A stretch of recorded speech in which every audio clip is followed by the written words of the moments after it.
Ayan, sa mapagpalang araw po sa ating lahat. Panibagong pagpapakita na naman po ng mga gamit. Ayan, bali nagpunta po dito yung aking kaibigan. Ayan, bali pinagkaloob nyo po ito. Aking kaibigan po na kumpare na din. Kasamahan natin sa spiritual. Ayan, pinagkaloob niya po sa atin. Inang mapag-ampon. At dalawa po yung kalong ng bata. Ayan.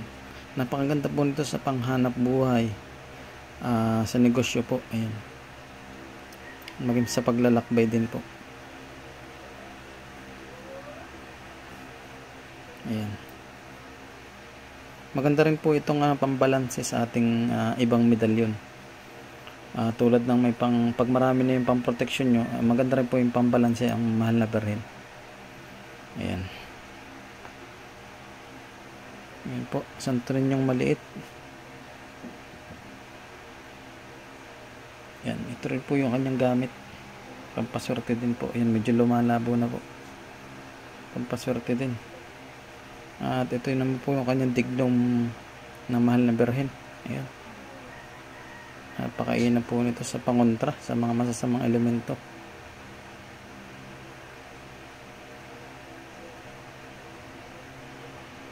Bali, ito rin po yung aking kasa na nakaraan. Isang mata at isang bibig.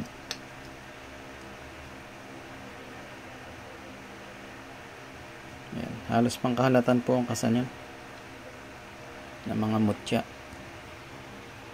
At ito naman po yung aking medalyon ng 7 susi. Ayan po, medyo ika nga hindi ko na po kasi napagagagamit, kaya papakawalan na natin. Meron pa po tayo kasing lalakaring gamit kaya tayo nagbabawas. Kasi habang nagbabawas tayo, tuloy din po yung dagdag, kasi meron po mga nadating na gamit. Katulad po pag may mga nilalakad tayo, ayan, minsan pagbibigyan tayo ng gamit at minsan napapalitan din natin. Ayan, katawan po ng tamilok. Ayan, malinis na po yan. Mainam po ito, dagdag lakas sa katawan. Ibabad nyo lang po sa malinis na tubig, tapos inumin nyo po yung pinagbabaran. Dagdag lakas po sa katawan. May protection din po ito, lalo na sa sakit. Yan, pangontra din po yan sa sakit. Ito may ulo po ito, pero may butas siya. Yan. Pero same pa naman din po yung bisa niya. Yan. Ayan, meron po tayong 3 kabibing crystallize. Ayan po. Ito po yung isa sa magandang gamit din. Halos pangkahalatan po yung bertud nito. Ayan. Bukod sa pampaswerte na panghalina na, ay may protection din po. At saka pangontra na rin po sa sakit. At ito din po ay sabi ng iba na matatanda ay meron din pong sumbalik. Kasi nga po tagusan siya.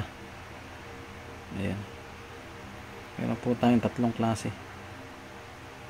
At ito yung isa sa special na libo na kabibe. Ayan. Tawag nito sa Mindanao ay tapol. Ayan po. Iba po yung kulay niya. Medyo dito sa banda nito ay tagos po siya. Tapos dito po ay libo na po yung kabila, yung niya. Ayan po, medyo may siya, konting crack, pero maganda po siya. Ayan po.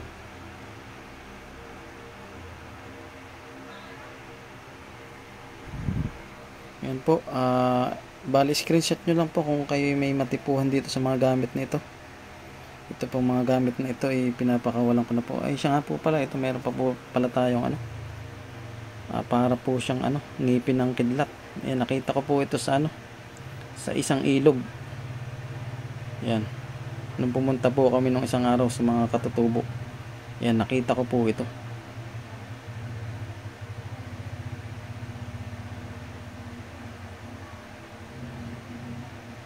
Napakaganda rin po.